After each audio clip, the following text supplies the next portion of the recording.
Hi, guys. Welcome back to Iconic, the podcast. I'm your host, Lynda Stretton. I'm a transformational healer, new paradigm business coach, and a marketing consultant to forward thinking brands. And I'm so excited today to be joined by my dear friend, Logan, otherwise known as the Wyld Woman on Instagram. Logan is, I describe, the queen of the pivot. So she's been in business for a really long time and she's had multiple businesses focusing on different things. But something that I really love about Logan is once her energy and passion isn't behind something, she pivots and moves into what is really lighting her up in that moment. And I really, truly believe, and we talk about this in this episode, that it's through her authenticity of teaching what she is embodying in any given moment that really calls in her soul aligned clients and opportunities, and it allows her to run her business with real ease. So despite the fact she gets up at like 3 o'clock in the morning, which I think is crazy, she makes me laugh whenever she tells me that, but she homeschools 4 children. She's got so much going on, but she always has so much energy and passion for what she's doing. And I truly believe it's because she's in complete alignment with whatever her soul desires to do in that moment. So it's a jam-packed conversation. It went so quickly. We talk about so many different things. We talk about pivoting business. She has a whole branding, marketing kind of arm to her business. She supports other people with their branding. So we also talk about branding. We talk about clearing out energetic leaks in our audience and why she cooled more than half her audience at one point. We talk about her latest passions, motherhood in business, like all the different things. It's such a jam-packed conversation. So I know you're absolutely going to love it. I know you're going to absolutely love her. Please, if you listen, do give us a tag and share on Instagram. Let us know your greatest takeaway, because we love to know that we're adding value to your lives and you're really enjoying it. And yeah, also, remember to follow along, leave a rating and review. It all helps us reach more like forward thinking, new paradigm leaders like yourself. Super excited to have you here. So grateful for you and super excited for this conversation. I hope you love it. I'll speak to you soon. Guys, welcome back to Iconic, the podcast, with my beautiful friend Logan today. And Logan actually came on Embrace Your Feminine Essence podcast and we had such a great conversation. But when I was launching this podcast, it was like a no-brainer for me to bring her back because she is queen of the pivot, queen of the rebrand, and yeah, really epitomizing what it means to be like in soul alignment with your business. And I know you're a manifestor in human design, aren't you? Kind of getting ahead of myself, but I think, yeah, I love that you're just not scared to just keep doing different things once your soul feels the pull and energy to do that. So we will talk about that a lot.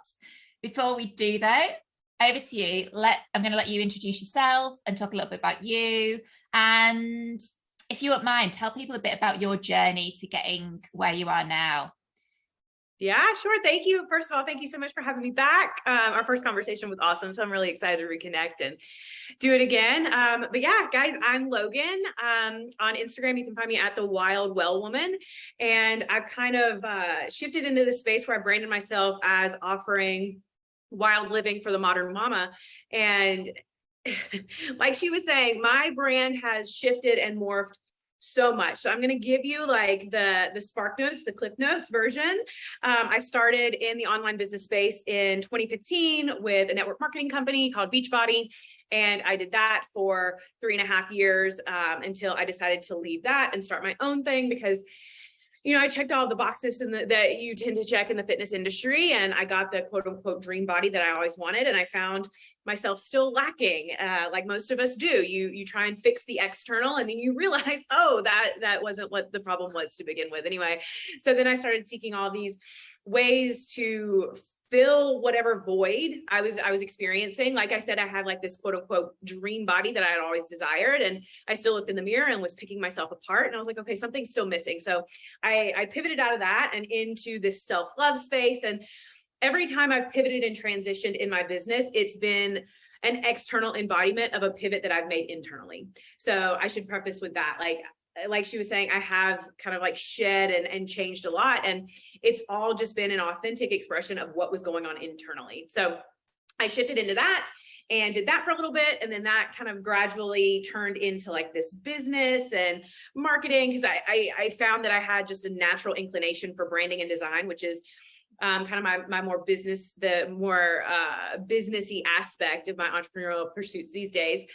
So it morphed into that, and it's just lots and lots of different caps and hats. And about this time last year, I hit this breaking point where I was like, okay, I had an established business that was bringing in, $60,000 a year, and it was growing, and it was expected, if I had continued, and based on projections, this year it would have been my first six-figure year. And I was about to have my fourth baby, and I was like, something's just not working. Like, the money's there, it's coming in, but just something doesn't feel right. And then my son was born in November, and, I went through the whole season of having another newborn and on top of two toddlers, and at the time, a 7-year-old.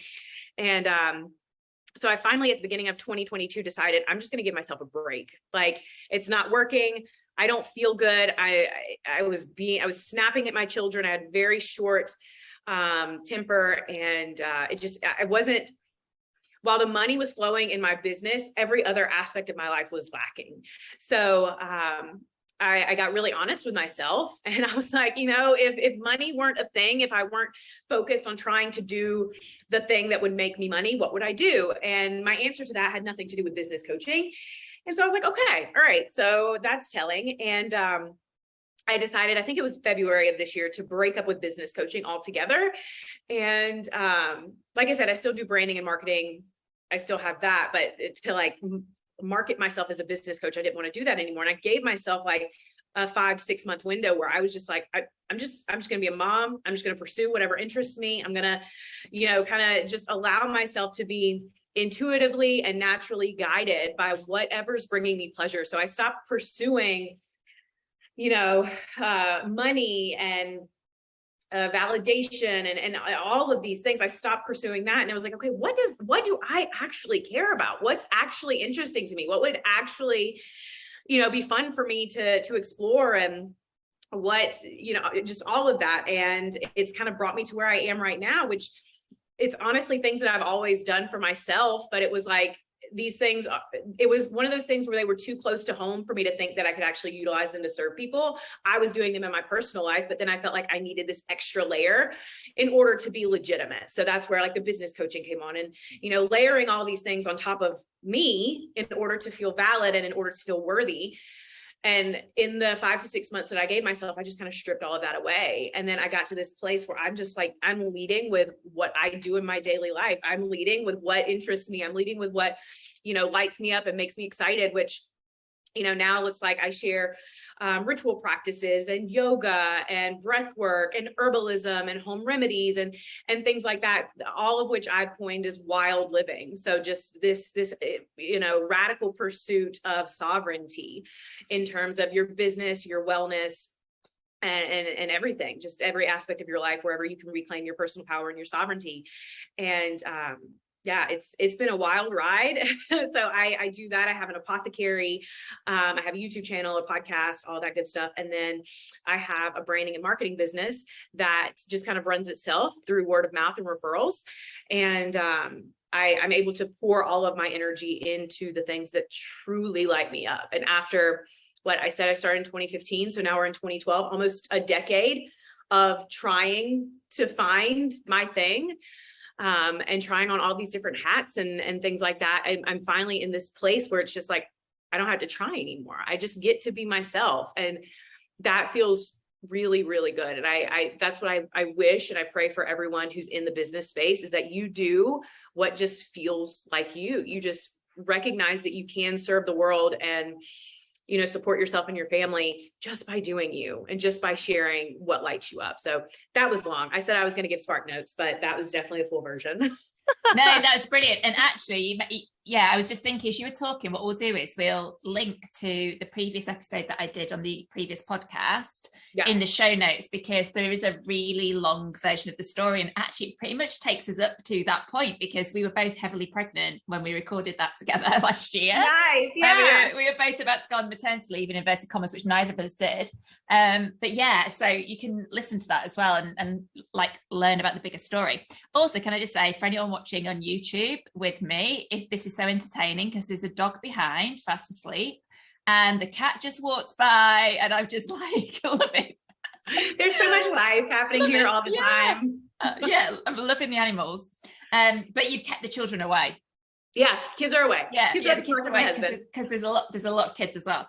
Yeah, I absolutely love that. Like, yeah, stripping everything else away and kind of like, who am I underneath it all? And like, actually, I'm enough. Like, teaching the stuff that I'm passionate about. And this is where people go wrong, I think, a lot in businesses. It's like overthinking, you know, what we need to teach about. I know, like, if, you know, people say, well, you need to like come up with your idea, and then you need to like test the market and see if there's enough people out there to want that thing. But think of all the successful businesses out there.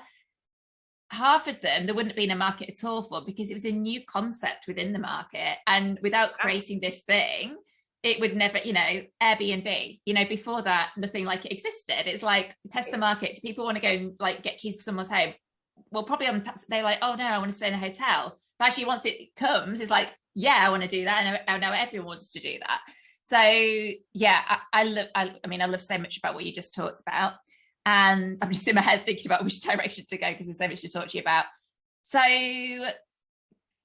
let's talk about building a brand, actually, before we start talking about more about the health stuff, because like you say, you do brand building for other people, you do brand design for other people, and you do incredible brand stuff for yourself, and, you know, rebranding, and you have beautiful content.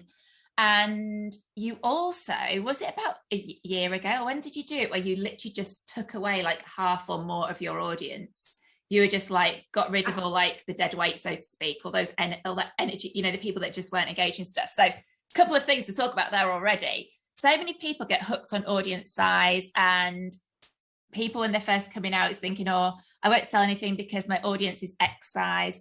I know from my experience, I launched my business with 800 followers, and probably had a more successful launch than some people with, you know, 30, 40. In fact, I know I had a more successful first launch than one of my friends who had 30,000 followers, who'd built her audience from being basically a bikini model. So when then she wanted to pivot to be a coach, then, you know, that audience weren't necessarily buying for her. So yeah, I personally don't think it's about audience size, but yeah, I mean, that can take a big ego hit though, can't it, as we're removing those numbers, because we can start to identify our worth with number of people in our community. And you took that decision to cut. Was that something that you were like instinctively, you just wanted to do one day and you cracked on with it? Or was it something that you had to work yourself up to? Like, how did it come about?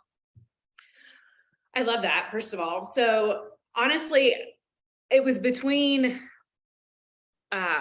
cutting my audience down and like removing the people that didn't feel like they were in alignment, or the bot accounts or the inactive accounts, like removing all of that, or just starting from scratch. And starting from scratch felt very overwhelming. So, you know, I had been on that account, the account that I have now, I think I've been on it since 2013. And then it became a business account in 2015. And they're like way back there, pictures of my kids. And, you know, before it became a business account, it was very much like documenting life. And then even once it did become a business account, it was still documenting a lot of life. And so I decided that I didn't fully want to completely start from scratch and dump everything. Plus, I think there's value in showing the evolution over time. I think people like to see that process, at least I do personally. So I made the decision, okay, I'm not going to start from scratch. So what do we do now? How are we going to make this feel more energetically aligned? Because I think I was up to like 8,000 followers. And, you know, I had 8,000 followers, but my engagement was crap. Like it was just trash. And the percentage, I mean, I think maybe it was like a 0.05% engagement. Like when I actually did the math, which is something to really think about. You know, if you have 800 followers, but, you know, 200 or 300 of them are actively engaged, like what's the percentage of engagement versus just the number themselves, right? So I just decided, I was like, okay, I'm going to do it. And I did it I think you can only unfollow, or you can only remove a certain number of followers per day before Instagram is like, no, stop it. You're doing some scammy stuff. So let's stop. So I think it was like 100 to 200 accounts a day that I would just remove until I got to a point where I was like, okay, this feels better. This feels more manageable. And I think I got it down to like 2,500. And now I'm back up to just over 4,000, which is cool. But I needed to get as close to a clean slate as I could, both for myself and, knowing that these accounts weren't engaging or that they were inactive. Like, I was like, this is just, think about just when your closet is full of just crap and like clothes that you don't wear and, things that you're not utilizing, you're not being of service to those things. Those things aren't being of service to you. So why keep them around? So it was just this whole cleaning house. And then after I did that, I actually did the same thing to the people I follow. I only allow myself to follow 50 accounts at a time, period. If I want to follow someone new, I have to remove. And it's just a way that I kind of like maintain my energy in the online space. And the 50 accounts that I follow are very curated. They're either, selective friends like you that I really want to keep in contact with, and I want to, keep up with what you're doing, or they're accounts that inspire me because they're in alignment with where I'm heading. So like homeschooling, homesteading, holistic health, things like that. So just really, really setting some clear energetic boundaries around who I allow into my space in the online space and, who I'm engaging with, which I personally think is a huge part of your brand because it's so easy to be influenced, especially, I know you've talked about human design in your space before. And, depending on if you have, what is it, the root area, or this is a sacral area, right? If it's closed or open, you're easily influenced by external, like I have whatever's open, it makes me really, really easy to influence. So I have to minimize that. There's different centers of different things, but G centers is like our identity and direction and stuff. So that's something where we can be like, oh, I'm in the space of someone that define G and like want to be that person. Or for example, if we're open head passionate, we may be influenced by people's ideas. So there'll be different things that affect us, but G center predominantly. Yeah, mine is wide open. It's like blast open. So I have to minimize that because I've found myself like starting to copy other people's look. And I'm like, whoa, it's not an intentional thing. It's just that, oh, that really inspires me. Let me kind of adopt it, but it's not true to who I am. So that's a way that I kind of keep my blinders on and keep my brand as authentic as possible. I minimize the noise from external forces, external, things in the online space. So that's one thing. If you're struggling to really clarify your brand and your marketing and your message, how much are you consuming versus how much are you creating? Who are you consuming from? And is that muddling your unique voice and your authentic truth? Yeah. So on that note, so then let's talk about like moving into your current like brand then. There's so much talk at the moment about Instagram algorithm and things not being as they once were and all that kind of stuff. I've actually just taken a few weeks off. I'm not that close to it right now, but your engagement is incredible. And you are just creating stuff from the heart that you love. That's it. Like there's it's like you're not, and I'm saying this because I read this on your stories one day. It's like, you're not thinking about it. There's no strategy. It's like, I'm living my life today. I'm communicating what's on my heart. People love it. And I'm so passionate about this as well. I hate it when people go on askthepublic.com and those sorts of websites where it's like, oh, I need to do a post to get more clients, so I'll type in what they're searching for, then I'll create a post that's in line with that. And it's like, you've got communication with the divine for a reason. Like there's messages that come through you, and if you just keep blocking it up with other stuff, that's never going to resonate as much. You're going to sound like everybody else. And all the different things. So let's talk about your content creation process then, just to give people a little bit of inspiration how they may want to approach it differently. So the first thing that I want to say to this, I think it's important, and I think you do a good job with educating your audience on how to do this. It's so important to have a sense of self-awareness of who you are, like, and how you operate and how your creative energy flows, because everyone's creative energy flows differently, right?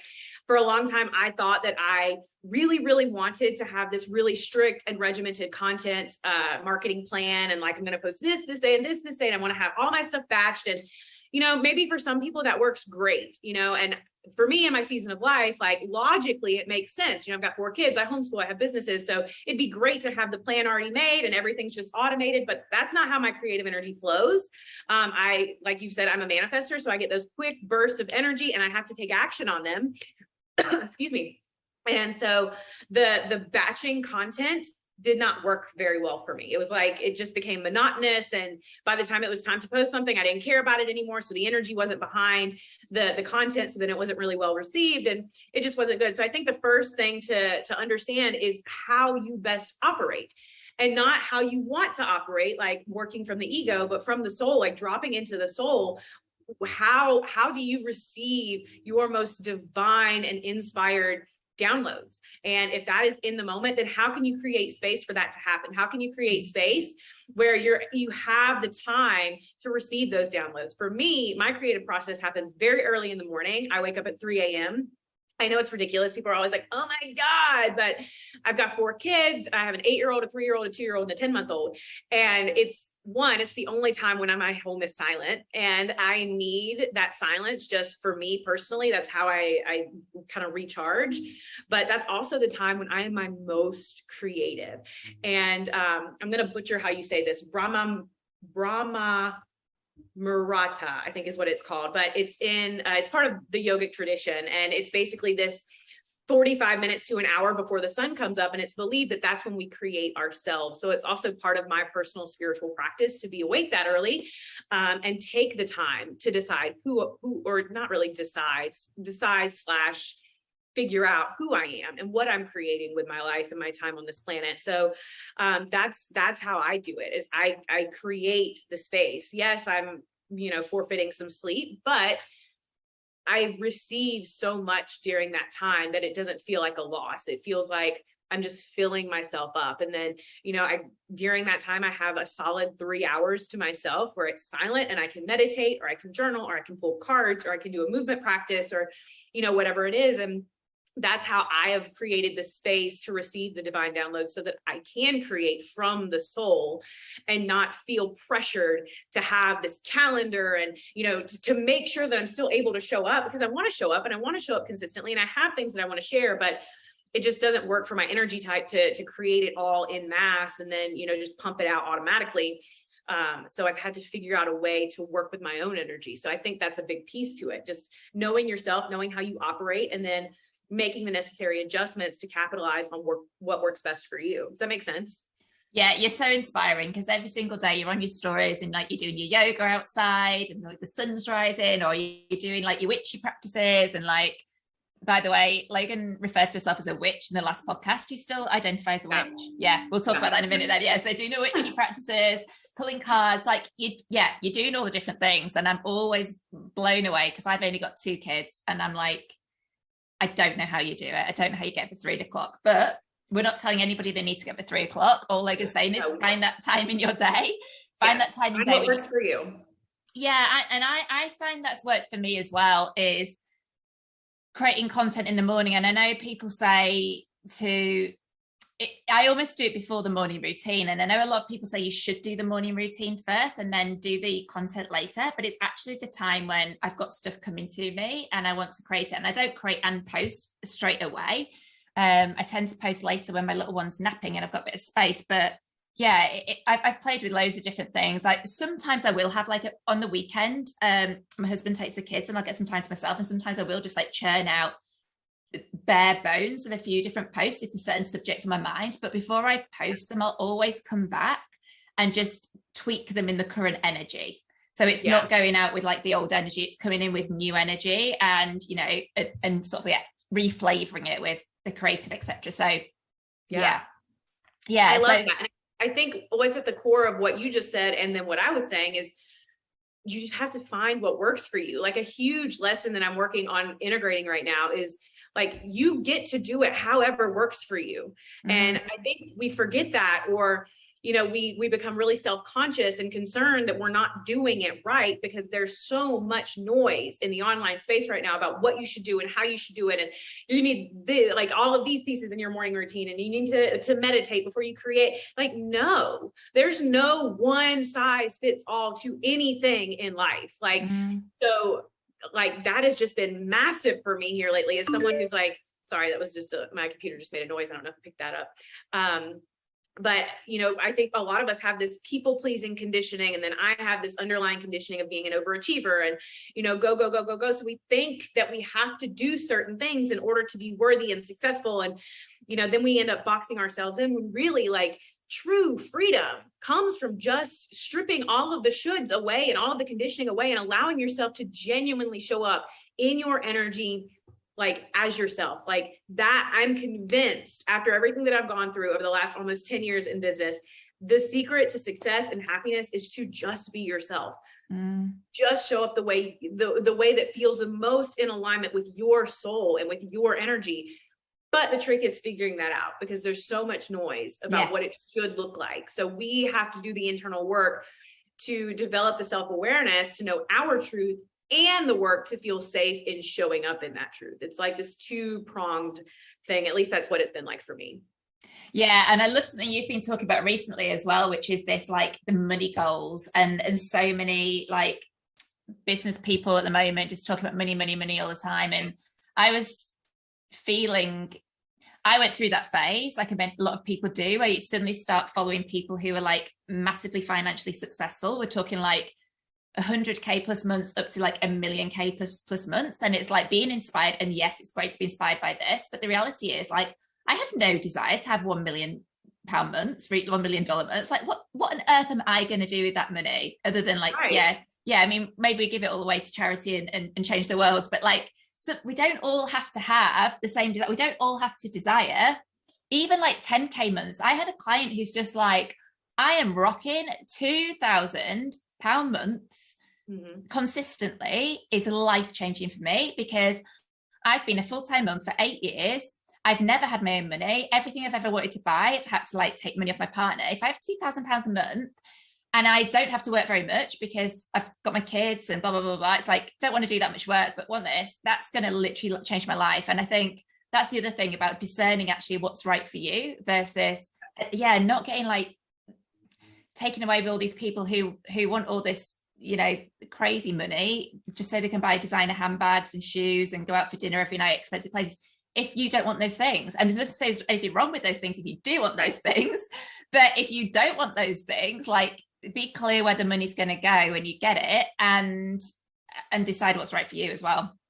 Yeah, exactly. Yeah. Like, I made a post yesterday about how my newsfeed, my timeline, whatever social media accounts, the people that I follow are vastly different today than they were a year ago. You know, a year ago, I was following the same people, you know, million K, like, blah, blah, blah, blah, blah. I know at the time I was like, yes, that's what I want. That's what I want. But then when I, like, unplugged from all of the noise and I just asked my soul, like, what do I actually want? Now it's like, I want to start a homestead. Like, I want chickens and I want to grow my own food and, you know, all of these things. So it's like night and day difference from where I was this time last year. And again, there's nothing wrong with wanting those things. It's just a matter of, is that actually what you want, or is it what you think you should want because you see all of these other people who have those things and they're telling you you have to want this in order to achieve it? Because I also believe there are a lot, like, we could end up one day making $1 million in a month, but it's not because we were pursuing the $1 million. It's because we were pursuing what lit us up. Yes. So figure it out. Like, what do you actually give a shit about? And, like, what do you actually want? Like, what kind of life do you actually want to live? You have no desire to buy a handbag. I have no desire to ever own a designer handbag. Like, that's just not something that interests me, you know, but I would love to drop a crap ton of money on, you know, some chicken coops and some beehives. Like, I would be all for that. I would say, I'm like, crystals, like, you know, mentors, online programs, books. Like, I love that kind of thing. Exactly. Yeah, I've never had that designer handbag thing. Do you know what? I'm lolling to myself right now, because if anyone's listening to this and doesn't know about astrology, we currently have like personal north nodes in our natal chart, and then we have collective north node. The north nodes are set in places for 18 months, and it's kind of where us as a collective, lessons we need to be learning and moving forward towards. And the north node is currently in Taurus. It moved into Taurus at the start of this year, and it's there for 18 months. And you've just talked about, like, chickens and all that kind of thing, which is like, you know, it's almost like that grow your own. The Taurus is like that, resources, like, you know, self-sufficiency, that kind of thing. It's one of the themes amongst many others, like self-worth and money. Yeah. So you've just mentioned it. And my client this morning literally just talked about how she just got herself an allotment so she can start to grow her own vegetables. And I'm like laughing because I'm like, this is all so Taurus North Node right now. That's so awesome. Oh my gosh. Anyway, little like side tangent. Okay, cool. Amazing. Right. So let's come back to branding a little bit then. Let's talk about your branding, because you evolve your name quite often, shall we say? Yeah. we had a different name when we chatted last year. And likewise, you evolve your branding as well. Again, another thing that people can start to think is like we create a brand and we're stuck with it for life, and we need to we can never move away from it. But you're moving with what your soul's desiring, which is what I absolutely love, because that means you're in alignment. So let's talk a little bit about how you know it's time to change the name to start with. Let's talk about that. Like, what signals are you getting that it's ready to change the name, and the power that has, how that shifts things energetically for you. And then, in fact, let me ask you about branding separately. Let's start with that. Okay.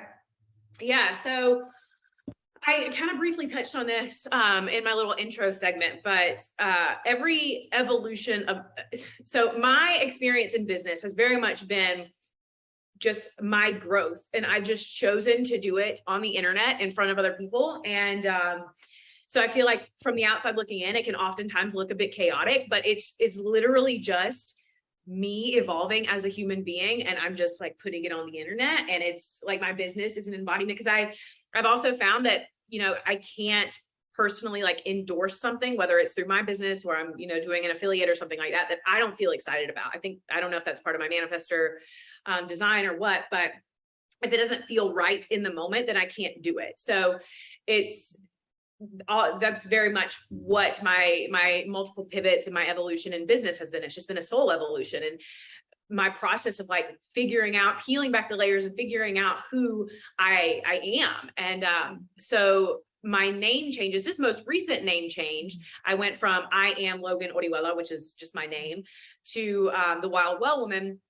I had actually been using the Wyld Well Woman for a couple of months on YouTube and in a couple of other places. My podcast had been renamed and things like that. And it was just a reflection of what I was sharing. I was sharing content based on what I call wild living, and helping women learn how to be well and like take care of their hormones and prioritize their mental and physical and spiritual health and things like that. So what cued me in to changing my name this most recent time was it started to become a trend to say, I am blah, blah, blah. Like when I first changed my name to I am Logan Ourelia, it was like that stripping away. Like it was that moment where I was like, all right, I'm not a business coach anymore. I'm not identifying as anything other than myself. I just want to strip it all away. And I just want to lead with me and be myself and let that be enough. So when I pivoted to that was the energy behind that. That was the purpose behind that. And then this most recent time, it was, all right, there are too damn many people saying I am such and such. Like, I don't want to blend in with the crowd anymore. Like, I feel like I've come home to myself. I feel like, and it's so funny, my word for 2022 was rooted. And I just wanted to get very much rooted in who I am and, what I believe in and what I value. And I 100% feel that energetically now. So it was like, I didn't want to be part of the trend anymore. I was like, I felt like everywhere I looked, someone was, I am blah, blah, blah. I am blah, blah, blah, which is fine. It's cool. But I just didn't want to be part of the trend anymore. So I changed it to what I was going by in other platforms. But, it's just, that's kind of the inspiration behind my most recent name changes. But anything ahead of that, it was just kind of like, what am I doing in the moment? What makes the most sense? And for me, it's kind of just, I also think I just wanted to be able to conceptualize what I was doing. Like, okay, I need to put myself in this box so that I make sense to me, so that I make sense to other people, so that, if I make sense to people, then they can understand me. And if they can understand me, then they can love me. So it was very much this pursuit of validation. And I need people to see me. I need people to understand me. So I would just change to make sure, oh my gosh, I have hair in my mouth. I'm so sorry. Change my name to make sure I was making sense. And now it's become this thing of like, I just want to show up as my fullest and most authentic self. And right now it feels like not going with the trend and just showing up how I'm showing up in other places. Does that make sense? Yeah, 100%. Yeah, it makes complete sense. Okay. And I really want to talk about all of that. But before we do, let's just quickly talk about branding then. So obviously you do this you do support people with this, so people can work with you to get support with their branding. If anyone isn't at that place to invest right now, have you got any tips of how people can approach connecting to their brand, developing their like brand identity and look?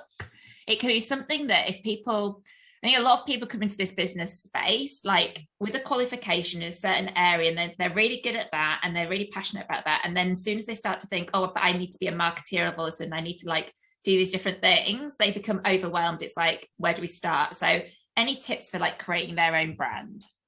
I love that. Okay. So the first thing that I think I would recommend is to just get clarity on who you are and what you like. Like, it can be so easy to go to Canva and like, I feel like I should maybe say, go to Canva and just pick a template that you really like and use it. That way you're not pulling from your creative energy, trying to force something that you may not be good at, but then you wind up blending in and kind of, you look like everyone else. So what I would suggest doing is just get really clear on a couple of things for yourself, like who you are, what kind of, energy and vibration you want to share with the world. How do you want to make people feel when they show up to your account, right? Most people, when they're doing any kind of exchange, whether it's, they click that follow button or they join your email list or they make a purchase from you, it's still an energetic exchange. And most of the time that energetic exchange is based on emotion. So stop and think, how do I want people to feel when they land on my account? Like mine, if you go to my account right now, it's very green. Like there's a lot of this earthy green. And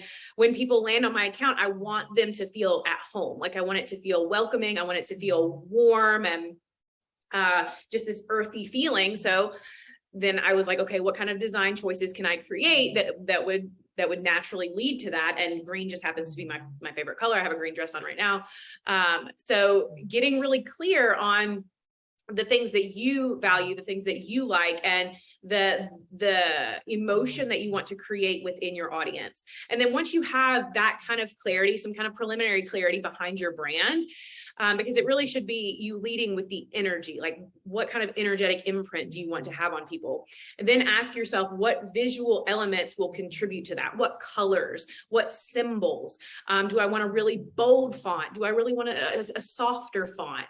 And then there are a couple of little things that are just kind of standard, making sure that the language that you use is really clear, make sure that your visuals are clean and not too muddled with a bunch of stuff and, a bunch of extra graphics and things like that. But that's where I would really recommend getting started, is just clarity on who you are and what you like, what you value, the kind of energy you want to put out into the world, and then asking yourself those questions of, okay, what are the design choices, some really simple design choices, especially if design isn't kind of your zone of genius. Don't spend a ton of time, because that's pulling, that creative energy from where you could be pouring into what is your zone of genius. So just keep it really simple, keep it really clean, and keep it in alignment with your desired impact and your just kind of your personal preferences with colors and things like that. Does that make sense?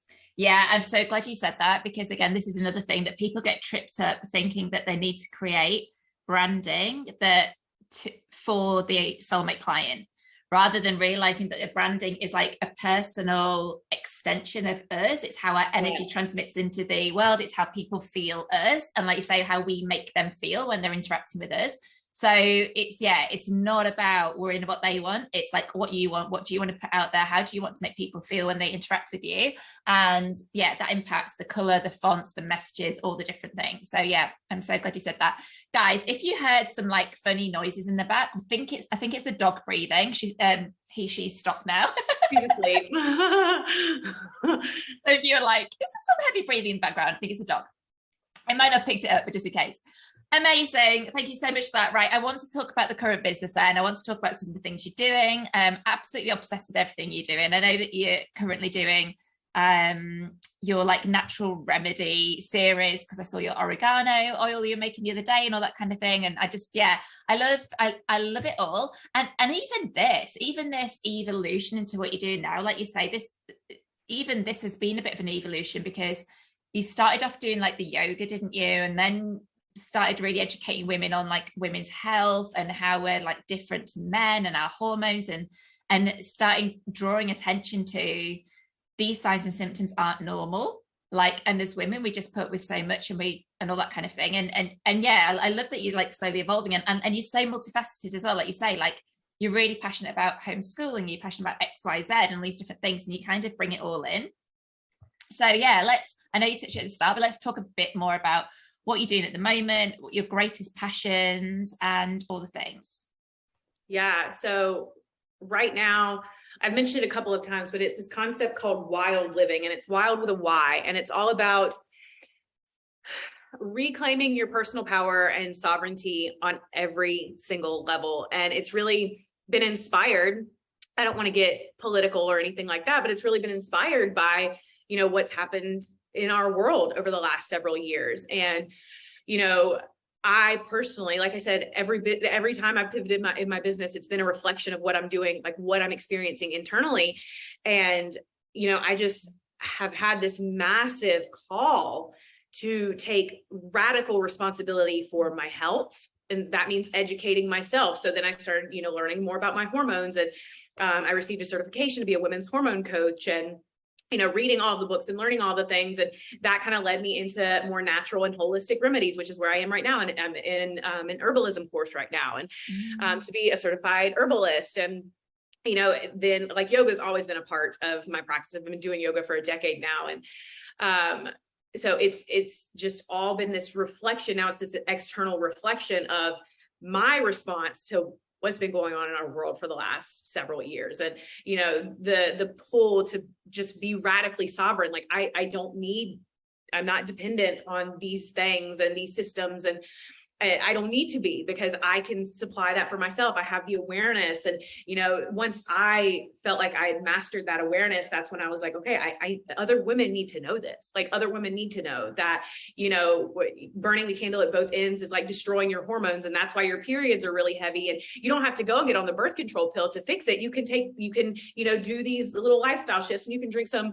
raspberry leaf tea and help regulate your, you know, so it's just all been this evolution about this movement really about reclaiming your personal sovereignty on whatever level that looks like. You know, some moms like to, you know, still, you know, I don't know, eat McDonald's, but then they have like their freaking kitchen pharmacy, you know, like everyone has their own level of wild living and reclaiming their personal sovereignty. For me, that looks like we're in the process of starting a homestead. I've already started my little, I call it an apart-stead, but I like grow my own herbs out on my apartment balcony, and I make my own fire cider and apple cider vinegar and things like that. And our goal within the next year and a half is to actually start a homestead, and I homeschool my kids. And so for me, it's just been unplugging from every system that I view as corrupt, and I don't really want to have as a part of my life. And now it's a matter of sharing that with other women in different aspects and making it really tangible and really simple. And my home remedy series is a part of that, where I'm teaching women. It's a 4-part series. And the first one, we're going to make oregano oil, which oregano oil is an all natural antibiotic. It's antiviral.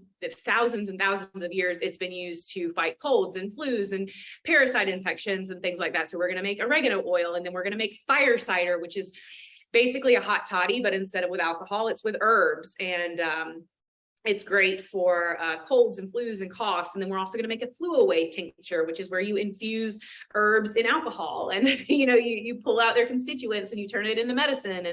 And the last thing we're going to make is like an all natural Vicks vapor rub, like a cold salve to put on your chest when you have a chest cold or congestion. And, you know, just giving women these really tangible tools to heal themselves, heal their families, serve their communities, without necessarily being plugged into any systems that they don't feel like are serving them, if that makes sense. Like I said, I don't want to get political or anything, but it's about reclaiming our sovereignty and helping other women do that to whatever degree and in whatever level they want to. Absolutely love that. That series sounds amazing. How is that? When does that start? It starts, our first one is on October 1st, and then I think it's October 1st and the 8th, and then it shifts from Saturdays to either Tuesdays or Thursdays. I can't remember. I have to look at my calendar, but I have one every week in October, except for the last week. And there's also the option to enroll with your supplies provided, and I will mail you all of your non-perishable, non-liquid supplies. So basically all of your herbs and all of the tools that you need in order to make the medicine. And then we hop on Zoom and I'll teach you how to make them. You walk away with your medicine, and you also walk away with the skills for learning how to, like, knowing how to do it continuously for however long you need to. Amazing. That's incredible. And yeah, I mean, you know, I'm super passionate about this because this is my background, but yeah, we turn to medicine in inverted commas from doctors and the like so commonly, when so many of the answers are in nature, and medicines are, you know, are basically created from these natural constituents to start with, but they can't patent them. There's no money to be made in oregano. So it's like, we need to create something that we can patent and make a whole lot of money off. And yeah, I mean, there's so much. I can't think of any of the examples off the top of my head now, but there's so many different examples of where some natural alternatives have better outcomes. You know, for example, pain relief, or there's, you know, metformin that's given to women for PCOS, and then there's better results with natural alternatives, but they can't patent it, so it doesn't get talked about, and it's so frustrating. Like, yeah, so, and people aren't doing anything wrong, everyone's doing the best with the information that they can have, but yeah, we are unnecessarily, particularly kids, like, I don't really care what anyone does to themselves, but when we're doing stuff to our kids, like that, we don't know differently, so we're just doing it. But there's alternatives out there which you're educating people on now. I think it's absolutely incredible. I love that. And so after this series, is there something that we're expecting to come up, or is that kind of, you need to wait and see what's going to come into the manifesto world? So right now, the idea is to do another workshop series. I'm really feeling into the workshops kind of format, because they're shorter, and offering them you can either join the workshops, the ones that I just mentioned, the home remedy series, you can join them all at once, or you can join them a la carte. So giving people and myself the flexibility to do that feels really good right now. So I'm just kind of running with that. And the next series that I have kind of brewing in the back, I don't know if it's going to actually come to fruition or if I'm going to get another inspired hit, but it's a similar concept, but walking women through each of the 4 phases of their menstrual cycle. Yeah. So we do 1 week where we talk about how to nourish your body, mind, body, soul, food, movement, all of the things for your follicular phase. And then we'll do it for your ovulatory phase, and then luteal, and then menstrual, and breaking it down week by week. That way, you know, if, you know, there's a woman out there who feels really, really knowledgeable about her menstrual phase, but she has no idea what the follicular phase is, she can just join the follicular phase and learn about that part of her cycle, and learn how to nurture herself during that part of the month, maybe embody a little bit of her maiden energy. So kind of getting into the female archetypes aspect as well. But just helping women learn more about their bodies, their cycles, from both a spiritual and a biological standpoint, and doing it in a really tangible way that's easy for them to digest and then embody. Yeah, so that's what's brewing in the back for the next one. Yeah, I'm so excited. Spiritual and biological. I love that. So let's pull this back to women's health a bit, because this is kind of, this has been a big part of the pivot as well. I've noticed, like, speaking more and more about hormones, women's health. Was this brought on? So obviously you gave birth the back end of last year, and then obviously nursing a newborn, and also looking after 3 of the children, and partner, dog, cat, all the different things. Where did this rebirth of this passion for women's health come from? I know it's something obviously was probably ticking away underneath all along, because I know you've always been super, super spiritual on your account. That's always been a huge part of it, like the spiritual side of it, and the different rituals that you have. But I feel like the women's health thing has been more of an evolution coming into the space this year. Yeah, and so my interest in women's health it kind of originally sparked back when I was pregnant with my first daughter, she'll be 9 in December. It was the summer of 2013. I was in college, and I needed another credit to graduate on time. And one of the only classes that they were offering was a women's health class. And I was pregnant at the time. So I was like, okay, it'd be cool to like learn more about my body. And then the teacher ended up using me as a bit of a guinea pig to talk about things, because I was literally living what she was teaching at the moment. So that was cool. And I actually thought about changing my major way back then. The only reason I didn't was because all of my scholarships for college were based on my current major, which was English and education. I was there to go to school to learn how to be a teacher. So if I changed majors, I would have lost all of my funding and yada, yada, yada. So that's where it was originally sparked. It continued through that pregnancy, and then giving birth, and everything that goes into that initiation into that area of womanhood, that season of womanhood. And then it kind of died down. I got into health, but not so much specifically women's health. And then I got pregnant again 5 years later with my second. And the interest just kind of grew, it sparked a bit more. But I think where this big shift came from, it wasn't necessarily a biological interest as much as it was an energetic interest. So I was woken up to the concept of the law of genders and masculine energy versus feminine energy. And the more I learned about that, I was like, oh my gosh, I'm like operating entirely out of my masculine, and not in a good way. I'm controlling, I'm overbearing, all because an outward expression of wounded masculine energy often comes from an inward wounded feminine. Right? We don't feel safe in our feminine expression of softness and allowing ourselves to be held and things like that. So we show up as this wounded masculine energy of go, go, go. I need to control this and I need to do that because nobody else is going to do it. And, all of this wounded feminine energy. And I was like, whoa, like, is that why I keep experiencing burnout? Is that why all of these things, why I'm feeling all of these things? So then I started diving more into energetics, and that learning how to embody more feminine energy. And that has eventually led me into understanding, my disconnect from my physical female body and from my menstrual cycle and things like that. And I developed this awareness and understanding of, a big part of why I was so disconnected from my feminine energy was because I resented my body. And, I didn't have this connection with my body or this understanding with my body. And that's where it kind of evolved into, all right, hormone health and menstrual health and everything like that. It all comes back to being able to embody our healthy feminine and being able to be in that space, both, energetically and physically. So that's kind of how I got here, was just being really curious about the energetics. And that gradually led me into the biology. Yeah, you're speaking my love language right now, because I was exactly the same, so disconnected from the feminine body. Obviously, I've got background in anorexia, so literally physically trying not to appear curvy and feminine. But then, yeah, all the way through corporate, it was constantly in my masculine, and it just didn't feel safe to be a woman in the world. It felt like for success, in inverted commas, you need to be masculine and you need to be in your masculine. And yeah, women seen as weak, or I had a lot of bad experiences with the masc femme thing that I won't go into here because I've probably talked about a million times on the old podcast. But yeah, I resonate so much with what you said. And what would you say your experience with your menstrual cycle was then? Was it it just sort of came and it was a bit of a burden, and you didn't did you not think about it? Was it a regular cycle? What was it like before, and how's it changed? So it was more of just it's just something to deal with. I didn't necessarily hate it, but I didn't celebrate when it showed up. And it was just I took hormonal birth control for a really long time. I got on it for the first time when I was 13 years old. My parents put me on it for a PMDD diagnosis. And I stayed on it until I got pregnant with my first daughter. I actually got pregnant on birth control. And then I came off of it. And after she was born, I got an IUD, and I had that for 5 years. So in that experience, it was just almost absent. I still had a period, but it was 2 or 3 days, once a month. And that was it.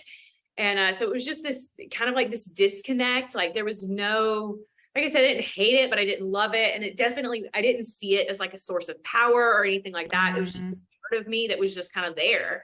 Mm-hmm. And I had no idea that there were 4 different parts to it. I just thought that, I bled for a couple of days a month, and that was it. And there was one window of time when I could actually get pregnant. Which I didn't learn that until my early 20s, So it was just this thing that was there that I didn't really know anything about. And now it is an integral, I'm on it right now. I'm at this should be my last day. And I mean, I collect my menstrual blood and I use it to water my herbs. I do moon masks in the shower.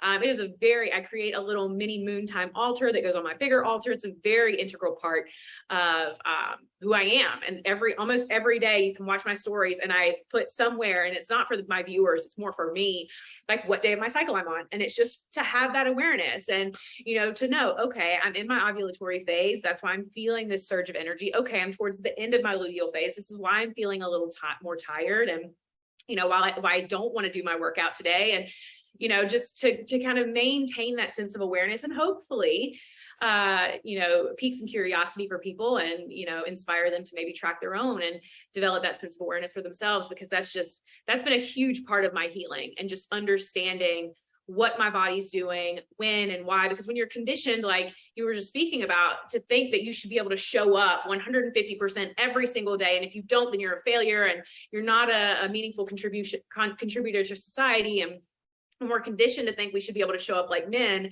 it can create a lot of resentment when we show up like women, and, no 2 days feels the same. And we don't understand why. And, that fosters resentment towards our bodies, which then furthers that disconnect from the feminine energy and ultimately the feminine collective. So I don't even remember the question now, but. Yeah, no, don't worry. There's a couple of things I want to say to that. The first is, as you're talking, it's like there is no celebration of the menstrual cycle, even though the menstrual cycle is part of what actually leads to us having life on this planet. There's no celebration. It's literally like, oh, she's hormone, like men would say, oh, she's hormonal this way, oh, she's got a PMS. Like, it's really like, yeah, it's really like, we're not told, like you say, to experience it, to celebrate it, to kind of look at it as like, it's not looked at as, oh, let her have her space because she's bleeding at the moment. It's like, she's hormonal, like China, so there's that whole thing there.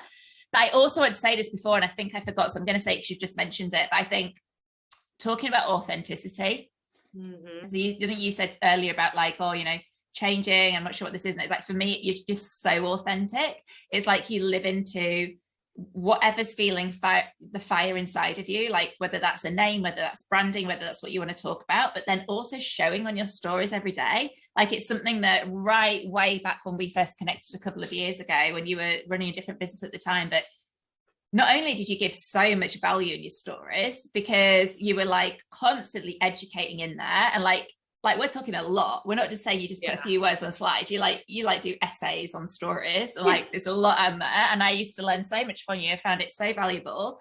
And you're still doing that now, even obviously you're in a different industry now, but it's like you show up authentically, you show exactly what you do, and you show the rituals that you do. And like you say, your whereabouts on your menstrual cycle. You live what you teach, which I think is true embodiment. And this is what's truly, when you talked about what brings us business success, what's really going to bring us business success is teaching what we truly embody within ourselves. Because if we just try to teach something, we've like done an online program in, like, oh, that's interesting, I can probably make money by teaching this. I see this so much. You can tell people have just done someone else's program, and then they're then teaching that person's program, but making it into their own. It's like, you embody any of this yourself. It's just like, you've learned this off somebody else. Now you're teaching it. You've not lived, you're not even like lived with this a couple of years this yourself, like to experience it. Do you know what I mean? Oh, I mean, honestly, it drives me mad. But yeah, I think embodiment is the secret to business success, and it's secret to happiness. This is more the point, is secret to happiness. Because when we're trying to run a business that's just like us trying to take something that we think will make us money, we feel out of alignment eventually with what we're teaching, because it's like, oh my God, I'm just churning out this stuff. I don't even believe in it myself. Or it's like, oh, I don't want to do this. I mean, if you don't want to do it yourself, it's not right for you, I would say. You know what I mean? It's like, if I don't want to do Pinterest, I shouldn't be teaching a Pinterest course. Terrible example because it's not a thing, but do you know what I mean? So I think, I just love your authenticity, and I love the embodiment, everything that you teach, and the fact you do pivot. And that is the whole point of really this podcast. It's like, creating iconic brands really comes from like soul alignment. It's something that we get behind, and like we really believe in all the different things. I can't believe the time. I'm like looking at them like, how has the time gone so quick? Is there anything you would like to speak into before we wrap up? Just encouraging anyone who's listening to this I understand how tempting it is to pursue something for financial gain, right? Especially if you're in a season where you really need the money, or your family really needs the money. You're starting this business to support yourself, to provide whatever. And I understand the pull and like I said, the temptation to just pick a skill and teach it because you know you're going to be able to turn it over and get a return on your investment, or you know, make some money quickly. And if that's what you need to do, then do it until you get to a place where you don't need to do it anymore. But like you said, it's going to lead to misalignment. It's going to create, it's just not going to feel good in the body eventually. And so as quickly as you can, if you can start here, then please do it. But like, start a business doing what you love. Start a business, like, give yourself permission. It's taken me almost 30 years to believe that I am worthy as I am, that the things that I love, the things that I'm interested in are valuable, that I don't have to layer on and, you know, constantly chase after my validation that I am worthy and valid just as I am. It's taken me 30 years to understand that as a person, almost 10 years to understand that as a business owner. Just, you know, give yourself permission. And if you can, create the space to figure out who you are and, you know, do the internal work to know and to feel safe in the expression of your truest authenticity. Like, because that's where you're going to find the most fulfillment. That, like, just this week alone, in showing up and sharing like the little plants and the shit that I love, I don't even offer one-on-one coaching. And I've had people reaching out asking me if I do. And now I'm like creating these offers and I'm like, I don't know, do I want to do one-on-one coaching? Maybe I do. So I've created this whole new offering, and you know, like the opportunities and doors are just opening. The more I lean into what I love and what I'm interested in, the more opportunities open. And it's just, as someone who tried to force something to be successful for so long, and now to be in this space where it is just, success is just kind of finding me. Yeah. And I feel like it sounds like some airy fairy woo woo shit and people are going to roll their eyes, but it's true. I swear to God, it's just a night and day difference of the difference between trying to force something to be successful and something just being successful because it's meant for you. Like, I can't even put it into words. So if you're in a position where you can just start from pursuing your pleasure and you start out of the gate doing that, then do it, because it's going to completely change the game for how you experience business and success. Yeah. And yeah, showing up as the most authentic version of you, like living your truth, is going to attract in your soul aligned clients as well. I'm going to say this because I was just talking to a client about this morning, actually. It's like working with soul aligned clients versus working with clients are two very different things. Totally. We can get clients, inverted commas, who completely deplete our energy and don't respect our boundaries and all the different things. When we're showing up in a complete authenticity, you know, like exactly like you do, absolute perfect example. It's like, I'm just living my passions and then people want to learn from me. You call in your soul aligned clients because they're like so lit up by who it is that you be, like your embodiment, and they want to learn all that you're doing. And they're your soul aligned clients. And there's no fakeness involved. And I think that's amazing. And that's the easiest way to build a sustainable business also, is to just, when you're trying to layer things on top in order to prove your legitimacy as a business owner, then it, like, you're holding up a mask nonstop. And I had a mentor several years ago who said, eventually your arm's gonna get tired and that mask is gonna fall and then someone's gonna catch you. And it's so, like, show up as your most authentic self from day one, from the start, even if, like, I've had a million authentic selves, right? It's been a very much a shedding process for me. So even if that's what it becomes for you, that's okay. That's okay. And just let it be what it is and let yourself show up. And there's a lot of healing work that goes into that, right? Like feeling safe, being seen as ourselves, understanding who we are. Sometimes we have to peel back those layers and figure out who we actually are. So there's a lot of work that goes into this. I feel like I'm simplifying it. But doing the work is well worth it. Like, it's being a business owner is the biggest personal development journey you'll ever go on. I've actually got a post going up this week that talks about this. It's like, it's huge, and it's a whole other podcast in itself. But I absolutely love that. And we didn't know what we were going to talk about when we jumped on, because I was like, let's just flow. And I'm so glad we wrapped up with that, because it's so powerful. Thank you so much, Logan. Thank you for joining me. Thank you for having me. This is awesome. It was so much fun. We covered so much, didn't we? And it went so far. I mean, literally, I was like, where did that time just go? We could probably do a 2-hour episode. So grateful for you. We're obviously going to put this on all the show notes, but tell people where they can find you and how they can work with you and all the things. Yeah, so you can find me on Instagram at the Wyld Well Woman. Wyld is with a Y and woman is with a B. I have a podcast by the same name, the Wyld Well Woman podcast. I also have a YouTube channel. I put out videos every single Wednesday. Every Wednesday I do a yoga flow, some kind of yoga flow. I try and keep it nice and short, 15 to 20 minutes. There are some longer flows on there. Then I also do a secondary video. So normally it's a ritual or some kind of little mini lesson, something like that. So 2 videos every Wednesday for Well Woman Wednesday. And then right now I'm enrolling in my home remedy series. So all of that, all of the links, the link to join home remedy series and my YouTube channel and everything is in the link in my bio on Instagram. So just follow me on Instagram. That's where I hang out the most. I'd love to connect. So come say hi. Amazing. Thank you so much. So grateful for you. Mwah.